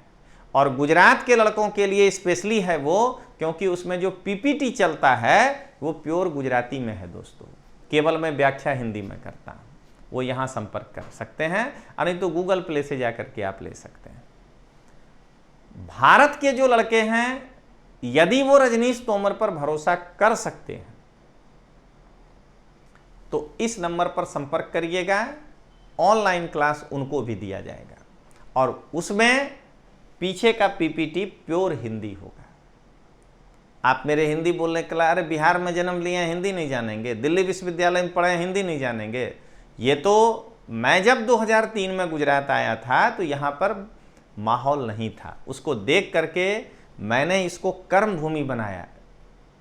जब यहाँ कुछ भी कॉम्पिटिटिव फील्ड में नहीं था, तब से मैं यहाँ काम कर रहा हूँ। और 2000 से 2013 तक दिल्ली में भी मैं पढ़ाया और गुजरात में भी पढ़ाया, 3 से 13। बाद में मुझे लगा कि नहीं, यही मेरी कर्मभूमि है और यही काम करना चाहिए, ये एक सामाजिक सेवा भी होगा। इसीलिए मैं जो है गुजरात में आ गया और इसको ही हमने कर्मभूमि बनाया। लेकिन अब कोरोना के बाद तो सारा बाउंड्री टूट गया है। अगर आप चाहते हैं हिंदी भाषी क्षेत्र के लड़के भी कि यदि आप रजनीश तोमर सर से उच्च गुणवत्ता का चीज़ ले सकते हैं, एकदम 4 में चैलेंज है कि कोई आ जाए सामने, GS के हिसाब से मैं मंच शेयर कर सकता हूँ। मंच क्यों शेयर करूँ, यहीं दिखा रहा हूँ अंतर दोनों में। तो आपको उच्च गुणवत्ता मिलेगा। 15,997 का पैकेज गुजराती वाले के लिए है। आप मुझसे बात करिएगा तो मैं आपको पैकेज बता पाऊंगा। और बहुत जल्द हम लोग हिंदी में इसको भारत IAS के नाम से ही नया ऐप आएगा और उसमें लेने जा रहे हैं, वो हिंदी में होगा। उसके लिए आप मुझे यहाँ संपर्क कर सकते हैं 6355391928, व्हाट्सअप कर सकते हैं। और जिनको गुजराती में हमारा क्लास लेना हो, PPT गुजराती में वाला, तो वो मोबाइल नंबर है 9081-412-967। आप मुझसे भारत एकेडमी में भी संपर्क कर सकते हैं। अब आइए, स्वतंत्रता संग्राम के समय लिखी गई सखाराम गणेश देउस्कर की पुस्तक देशेर कथा के संदर्भ में निम्न कथनों पर विचार। हाँ, जरा बताए तो कोई कि मेरे में से आया है, तब मान जाइए क्वेश्चन। 5 क्वेश्चन हो गया 19 में से। अब बाकी सबके किताब से है। अरे मैं जो लिखा हूं हिंदी में ना, यहाँ अहमदाबाद से जो किताब लिखा हूं उसमें भी बाकी क्वेश्चन है। तो ये ध्यान रखिएगा कि सिंपल सवाल सभी किताब से आता है, विशिष्ट सवाल किसी किताब से नहीं फंसता है, उसके लिए विशिष्ट अध्ययन करना होता है। ये क्वेश्चन क्यों आया वो बताता हूं। देशेर कथा, पहला, इस पुस्तक ने औपनिवेशिक राज्य द्वारा मस्तिष्क की सम्मोहक विजय के विरोध में चेतावनी दी। दूसरा, इस पुस्तक ने स्वदेशी नुक्कड़ नाटकों और लोकगीतों को प्रेरित किया। तीसरा, देउस्कर द्वारा देश शब्द का प्रयोग बंगाल क्षेत्र के विशिष्ट संदर्भ में किया गया था। बस यहीं पर हमको थोड़ा सा असुविधा हो रहा है।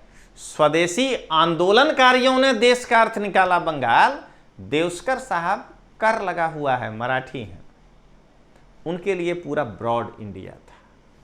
तो मेरे विचार से इसका आंसर सी होगा। ये देखिए, ये मिस्टेक है, तीसरा नहीं मानिएगा, ये बंगाल के क्षेत्र में है, यह मिस्टेक हो गया है, ये टाइपिंग मिस्टेक है। इसको कट करके आप जो है इसको मानिएगा कि ये आंसर है 1 और 3।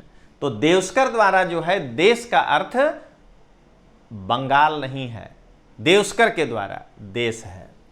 अब जरा इसकी आपको मैं व्याख्या बताता हूं दोस्तों।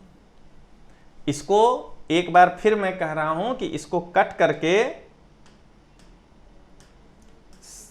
ये जो है इसको C 1 और 3 पढ़िएगा, ठीक है। C है 1 और 3, तो इसको जो है मैं कट करके यहां पर C लिख देता हूं। थोड़ा बहुत मिस्टेक हो जाता है, करेक्शन आपके सामने कर दिए। अब पहले जानिए सखाराम देउस्कर के बारे में। सखाराम गणेश देउस्कर ने 1904 में बांग्ला भाषा में देशेर कथा नामक पुस्तक की रचना की। देउस्कर ने देश में स्वाधीनता की चेतना जागरण और विकास के लिए इस पुस्तक की रचना की थी। इन्होंने कांग्रेस द्वारा संचालित स्वाधीनता आंदोलन का समर्थन किया, परंतु उसके रीति रिवाज की आलोचना की। राजनीति में देउस्कर बाल गंगाधर तिलक को अपना गुरु मानते थे। बाल गंगाधर तिलक को गुरु मानने वाला आदमी क्या कहते हैं, क्षेत्र विशेष के बारे में बात नहीं करेगा, वो पूरे देश के बारे में बात करेगा। इस पुस्तक ने स्वदेशी नुक्कड़ नाटक और लोकगीतों को प्रेरित किया।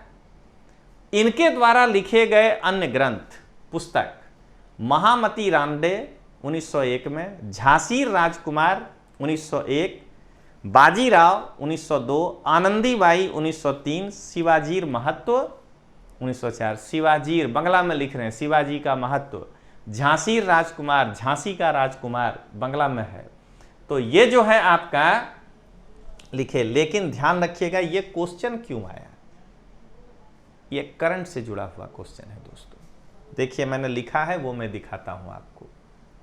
ये देखिए हुआ क्या, तो वो तो किताब लिख के चले गए।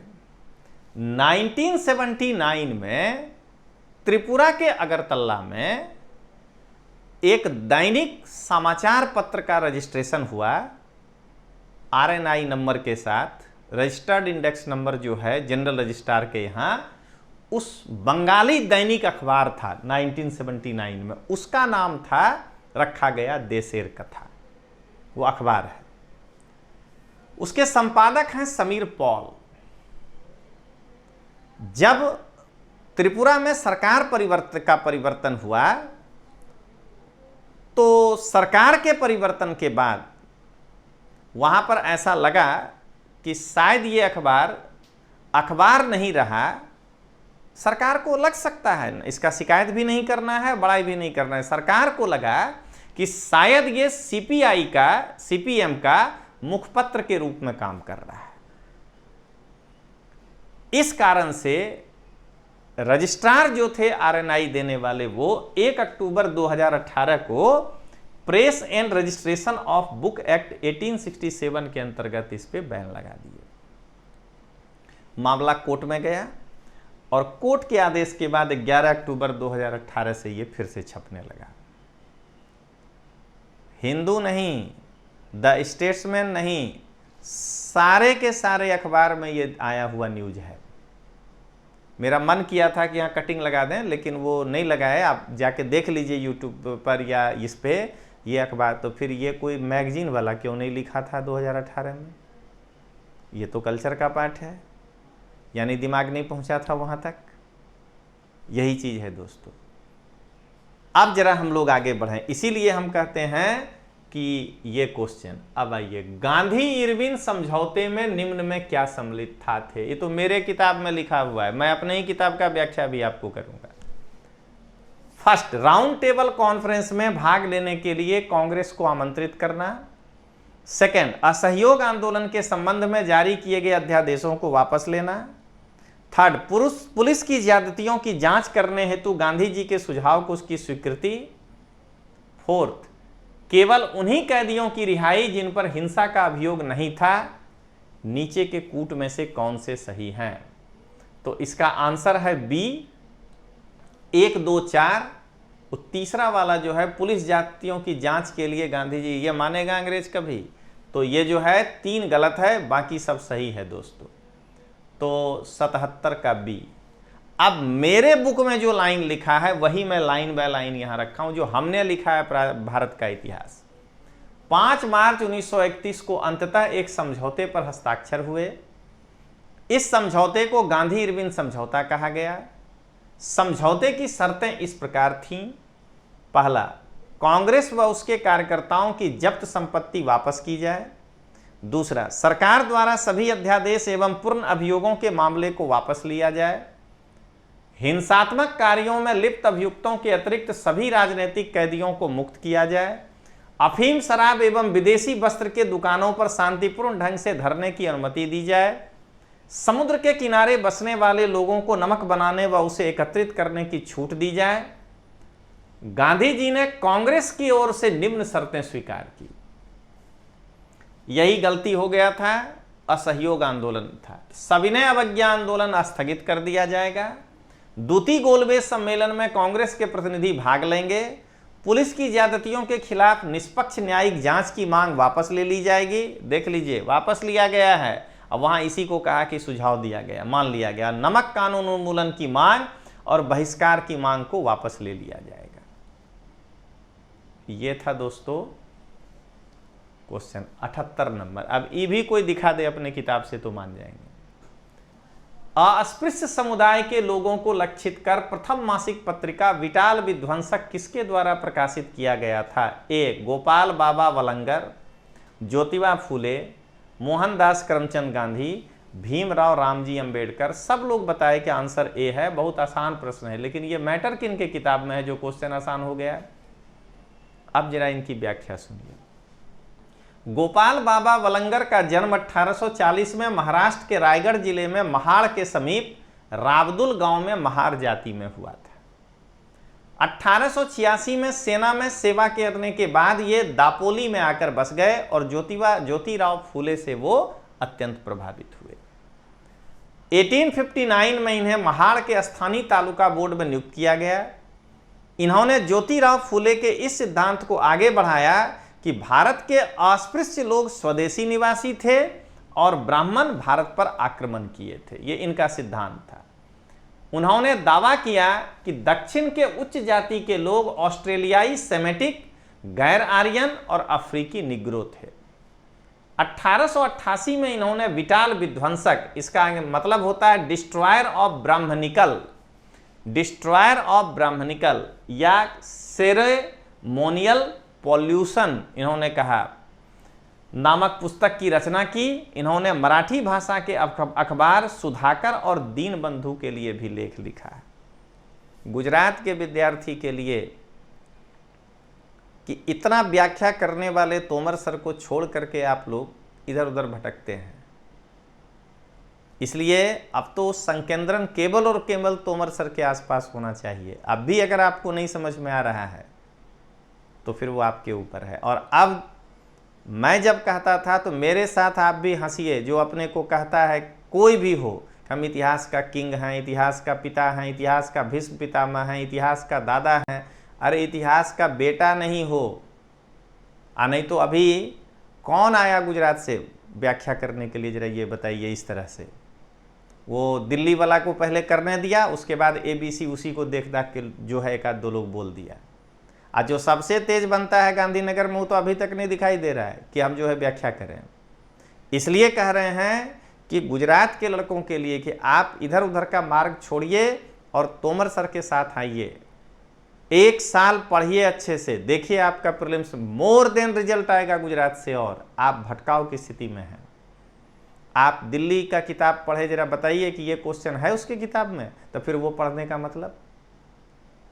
तो आज भी समय है, 21 आपके सामने है और आप आइए तोमर सर के साथ जुड़िए। आप अगर चाहें तो ऐप के माध्यम से जुड़िए अगर मेरे तक नहीं आ पा रहे हैं, और नहीं तो मेरा गांधीनगर, अहमदाबाद और भावनगर 3 जगह क्लास है। मैं ही क्लास लेता हूं ये चारों विषय तीनों सेंटर पे। आपको मेरे लिए इंतजार करना पड़ सकता है, हो सकता है कि मैं इस दिन यहीं आऊँगा पढ़ाने, बाकी दिन दूसरे फैकल्टी आएंगे, लेकिन जिस दिन आऊँगा उस दिन फिर 6 घंटे पढ़ाऊँगा वहाँ बैठ के, बाकियों से ज़्यादा मैं पढ़ाता हूँ।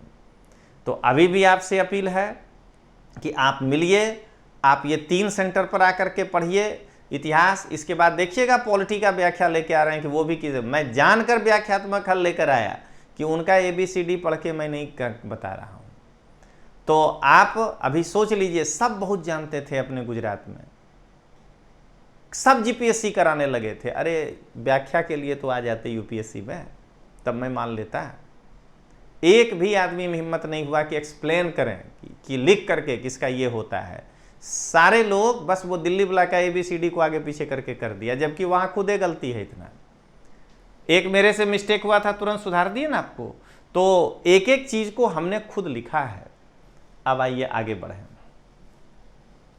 देखिए अब अगला प्रश्न, भारतीय इतिहास के संदर्भ में कुल्यावाप और द्रोणवाप शब्द क्या निर्दिष्ट करते हैं? A भूमि माप, B विभिन्न मौद्रिक मूल्यों के सिक्के, C नगर की भूमि का वर्गीकरण, D धार्मिक अनुष्ठान। तो भूमि माप था। ये क्वेश्चन सबके किताब में से आया है, अपने भी क्लास नोट्स तक से आया है। ये मेरा लाइन है क्लास में जो लिखा है कि गुप्त काल में भूमि माप की इकाई थी निवर्तन, कुल्यावाप, अढ़वाप, द्रोणवाप। निवर्तन और अढ़वाप नहीं पूछा है, फिर भी जो मैंने क्लास में नोट्स लिखाया था वो पूरा लाइन आपके सामने रख दिए हैं। ये हमारा व्याख्या होगा E। अब आइए 80वां क्वेश्चन, निम्न में से किस शासक ने अपनी प्रजा को इस अभिलेख के माध्यम से परामर्श दिया? ये करंट का चीज है, धार्मिक सहिष्णुता जरूरी है। देखिए वही है क्वेश्चन। कोई भी व्यक्ति जो अपने संप्रदाय को महिमा मंडित करने की दृष्टि से अपने धर्म संप्रदाय की प्रशंसा करता है या अपने संप्रदाय के प्रति अत्यधिक भक्ति के कारण अन्य संप्रदाय की निंदा करता है। दूसरे का निंदा क्यों करें हम? मेरा धर्म बहुत अच्छा है, हम अपने धर्म की प्रशंसा करेंगे। आर्टिकल 25 भी तो यही कहता है। और अपने संप्रदाय को गंभीर रूप से संप्रदाय की निंदा करता है, वह अपितु अपने संप्रदाय को गंभीर रूप से हानि पहुंचाता है। ऐसे हाथ हिलाए, अरे अशोक तो कहा था। अरे हम भी जानते हैं कि अशोक कहा था, लेकिन ये आंसर है। लेकिन ये अशोक के 12वें शिलालेख में ये लिखा हुआ है। पूरा 12वां शिलालेख मैं आपको पढ़ के सुनाता हूं और तब देखिए कि ये लाइन कहां से है। केसी श्रीवास्तव में सभी शिलालेख का भाषांतर है दोस्तों। तो अगर डायरेक्ट क्वेश्चन फंसाया तो केसी श्रीवास्तव फंसाया इसको। देवानांग प्रियदर्शी राजा सब संप्रदाय वालों का, चाहे वो त्यागी हो या गृहस्थ, सबका विविध दान और पूजा से सत्कार करता है। परंतु देवताओं का प्रिय इस दान और पूजा को इतना अच्छा नहीं समझता जितना इस बात को कि सब धार्मिक संप्रदाय वालों में सारत्व बढ़े, सब में झगड़ा नहीं हो, दोस्ती हो। सारत्व वृद्धि कई प्रकार की है। इसका मूल वाणी का संयम है। कैसे? तो लोग मौके बेमौके अपने संप्रदाय का आदर और दूसरे संप्रदाय की निंदा ना करें। इसके विपरीत मनुष्य को अवसर निकालकर दूसरे संप्रदायों का भी आदर करना चाहिए। ऐसा करके मनुष्य अपने संप्रदाय की उन्नति और दूसरे के संप्रदाय का उपकार करता है। इसके विरुद्ध करता हुआ वह दूसरे संप्रदाय का अपकार करता है और अपने संप्रदाय को क्षति पहुंचाता है। अब लीजिए वो लाइन को मैं लाल से रंग दिया हूं जो 12वां शिलालेख में है। अब सब डालेगा शिलालेख का अनुवाद, लेकिन अभी तक केसी श्रीवास्तव ही डाला है। जो कोई अपने संप्रदाय से प्रेमवश अपने संप्रदाय का गौरव बढ़ाने के विचार से अपने संप्रदाय की प्रशंसा और दूसरे संप्रदाय की निंदा करता है, वह वस्तुतः अपने संप्रदाय को बड़ी क्षति पहुंचाता है। इसलिए समवाय ही शुभ है। दूसरों के धर्म को सुनना और सुनाना चाहिए। देवताओं का प्रिय चाहता है कि सभी धार्मिक संप्रदाय ज्ञान से पूर्ण हों और कल्याणकारी सिद्धांत वाले हों, तथा जो लोग अपने अपने में अनुरक्त हों उन्हें बता दिया जाए कि देवताओं का प्रिय दान या सम्मान को ऐसा नहीं मानता जैसा सब संप्रदाय के सारत्व की वृद्धि और एक दूसरे के धर्म के ज्ञान को। इस उद्देश्य से धर्म महामात्र, स्त्रीअध्यक्ष, ब्रजभूमिक और दूसरे अधिकारी वर्ग नियुक्त किए गए हैं। इसका यही फल है कि अपने संप्रदाय की उन्नति और धर्म का प्रकाश होता है। तो दोस्तों, इस प्रकार से इस सीरीज का पहला व्याख्या तोमर सर के द्वारा आपको उस 19 प्रश्न का कर दिया गया। अब जो हिंदी भाषी राज्य के लड़के हैं जो हमें सुन रहे हैं, मैं भी वहीं से बिलोंग करता हूं, बिहार से ही। तो बिहार, यूपी, राजस्थान, मध्य प्रदेश के अगर वो हमारा लाभ लेना चाहते हैं तो आप दिल्ली छोड़कर अहमदाबाद आ सकते हैं। 4 विषय में आपको बैकअप दूंगा और उसके बाद जाके वहां फिर करिए ना जो भी करना है, या ऑनलाइन करना है तो उसका विकल्प मैं आपको दूंगा, वो आप मुझे इस फोन पे बात करिएगा। और गुजरात के लड़के को अब इसके बाद समझ में आ जाना चाहिए रियल में इतिहास का पिता कोने कहवाए, रजनीश तोमर सर ने कहवाए कि बीजा ने कहवाए, या इतिहास का भीष्म पितामह कोने कहवाए, इतिहास ने दादा। लेकिन हम हाथ जोड़ते हैं, आज भी कह रहे हैं कि मैं इतिहास का एक विद्यार्थी हूं, मैं जानकार नहीं हूं। हाँ, मैं जो जानता हूं वो आपके दिमाग में डाल सकता हूं। मैं एक इतिहास का अच्छा बेटा हूं, ये मैं कहने के लिए तैयार हूं। तो चलिए दोस्तों, आज का ये व्याख्या पूरा हुआ। और आप जो है गुजराती में जो भी लड़के, मैं फिर से कह रहा हूं, करना चाहते हैं, पानी के भाव में 4 सब्जेक्ट आपको मिल रहा है 15,797। भारत डिजिटल क्लास में जाइए, IAS फुल कोर्स पैकेज में जाइए और मेरे 4 वीडियोज़ को देखिए और आनंद से मस्ती में घूमिए कि अगला साल हम 90 क्रॉस करेंगे। साथ में अगर हम करंट कर लिए तो हम 100 क्रॉस करेंगे और हमारा PT पक्का। तो चलिए दोस्तों, मिलते हैं फिर हम लोग। जय हिंद, जय भारत।